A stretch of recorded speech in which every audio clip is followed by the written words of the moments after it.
Limerence is an addiction to uncertainty and fantasy. The most fertile ground for limerence is not knowing if something might happen and having just enough of an inkling that there may be something that your fantasies can just run wild. By the way, I'm Marius. I'm a counselling psychology doctoral student living in London, and on this channel we talk about limerence, psychology, some pop culture stuff. I'm exploring, hopefully you'll stick around to explore with me too. Really, the rumination and the maladaptive daydreaming, so like daydreaming that you engage in excess in order to avoid negative emotions, in order to distract yourself, in order to put yourself in a more positive state, but not really to be in reality. All those things are exactly what limerence needs in order to thrive. And after a while, it actually becomes more of a habit. So it becomes easier to just return to the daydreaming than to return to reality and to focus on relationships in your own life, to focus on someone who might actually be interested in you and give you what you need in a real relationship, rather than the limerent object who may even not know you exist or not know that you exist enough to ever consider a relationship with you. And there are so many levels on the spectrum, or may know that you're interested and just not be interested at all. But sometimes not having that definitive no can be the thing that keeps limerence going.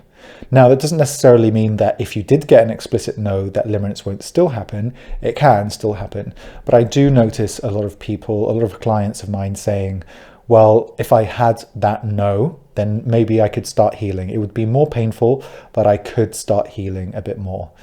And I see that quite often. And so what that means is we're kind of okay with being in this middle ground of pain for a really long period of time by staying within those fantasies, by keeping that dream state of limerence, even though you're awake, as the place that you return to, the place where you explore stories, edit your stories, think about the future, what might happen, how you're going to respond to situations.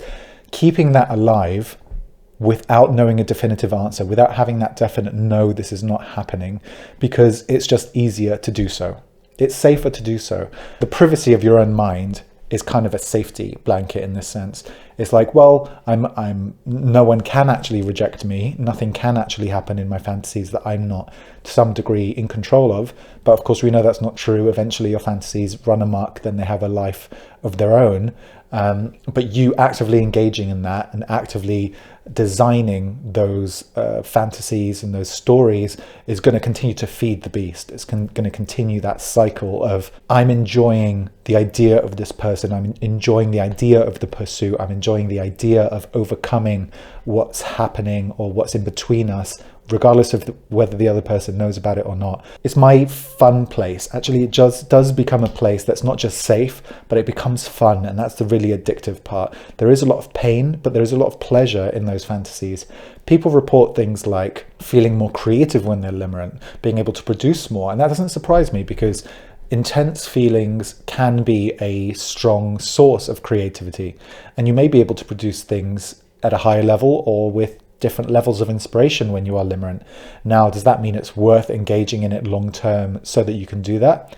I mean, it depends if you think the trade-off's worth it, of course, but from what I have seen in people, often it's not. Maybe it's good to know that you can achieve those levels of creativity when you are limerent, but to rely on that specific element as a source of creativity, I'd say is a little bit risky because of all the negatives that come with limerence, including complete and utter takeover of your time and thoughts, the emotional drain that comes with it, the disappointment, the heartbreak, the isolation, and the inability to talk to anyone about it. It's incredibly lonely to go through limerence because not that many people know what it is.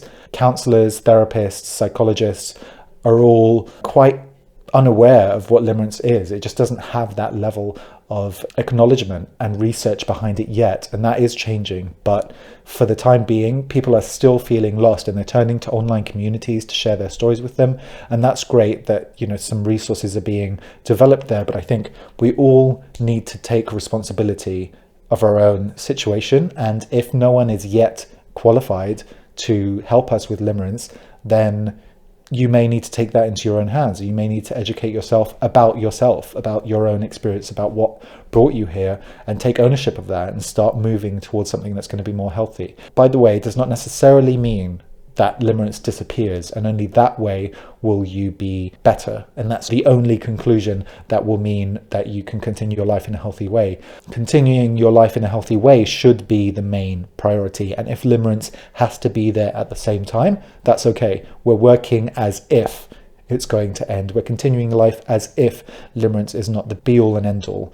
And we're just defining our own story before the limerence defines it for us. By the way, I do offer support online for people with limerence. So if you did want a direct session with me, the link will be in the comments. But I would suggest that any way that you can reach out and get support, see other people's stories, just so you can get a framework, some understanding of how it works. It doesn't mean that limerence is actually what you're going through. And to some degree, it doesn't matter if limerence is actually what you're going through.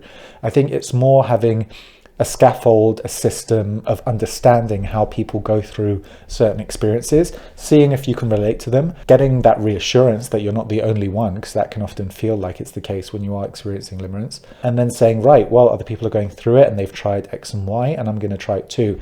Though the danger in that is that people think, well, I'll just do what other people have done, and then I'll be okay. And I'd say there's danger there. You may try everything that other people have tried and it might not work. And it might be time that is your healer, as it is for many of us.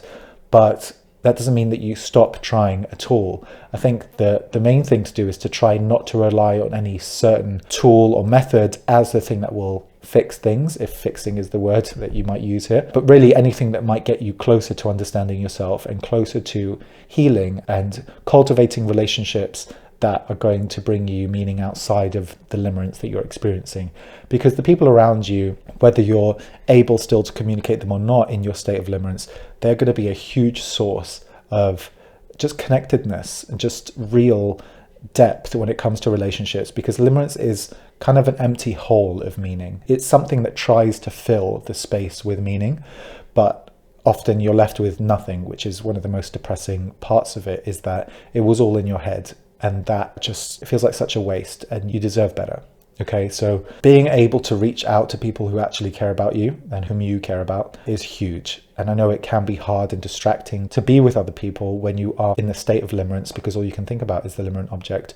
But it's really critical that you maintain those, or reach out to those maybe you've neglected, or maybe those who haven't reached out to you. Maybe they felt like they couldn't reach you, or that you weren't present, and they felt that and thought, well, maybe they don't like me in the same way anymore. Whatever it is for you, remember that your story does not begin and end with the limerence, although it does feel like that. It does feel like maybe it could last forever, and this could be this is kind of the entirety of your life during that period.